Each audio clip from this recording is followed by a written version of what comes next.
And for the alternator code, a friend of mine, I think, just helped me figure out what causes that.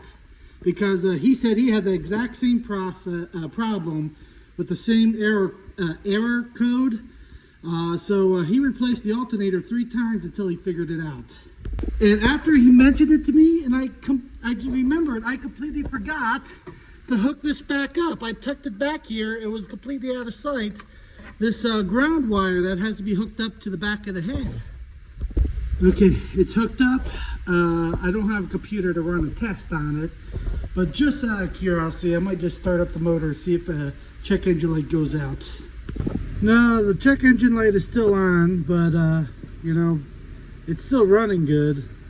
You know, besides that, it has a little bit of a miss at low RPM at idle, like in gear. That's a 4-cylinder spark miss that's detecting.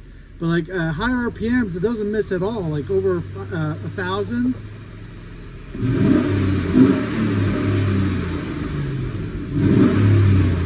So motor sounds really good, you know, when you put your foot down.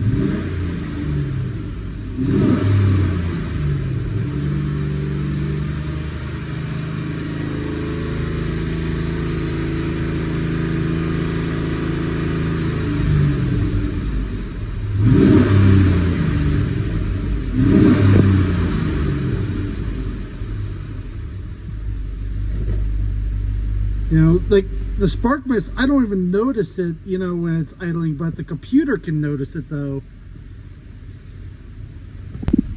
Yeah, you notice it when you put it in gear on idle, it hesitates. So, neutral, put in reverse. Right there, when it first like goes in, when you first come to a stop, you know, so you'll notice the spark miss then. So it's something at 500 RPMs or less, it causes it to do that. So neutral and then drive. Right there, it like almost stalls, you know, just barely catches itself.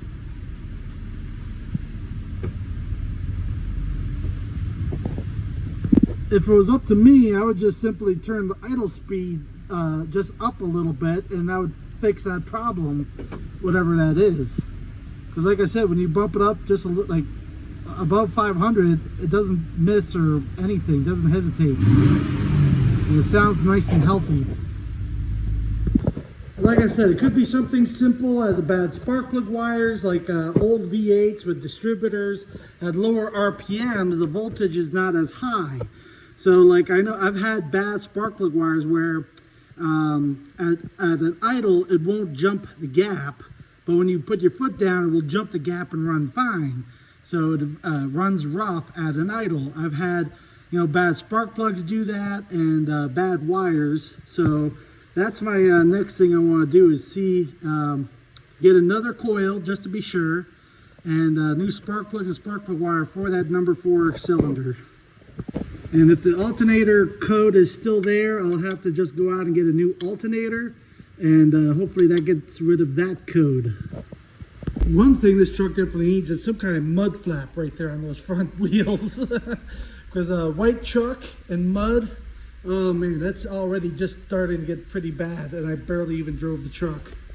And I'm going to have to wash it, try to get all this, like, I don't know, like tree sap stuff off of it. It's on there pretty tough. I know the Magic Eraser takes that right off. Try some kind of like paint thinner or something to try to remove that. Maybe an eraser wheel, but I can already see there's some scratches from them trying to get the decal off. So even if I got all this gunk off, you're going to have these super deep scratches along the whole length of this sticker or decal. I know it's hard to see, but like, you just see that one clear as day right there. Let alone the rest of the decal. They completely scraped the paint right off of that one, you know. That's like right down to the metal right there.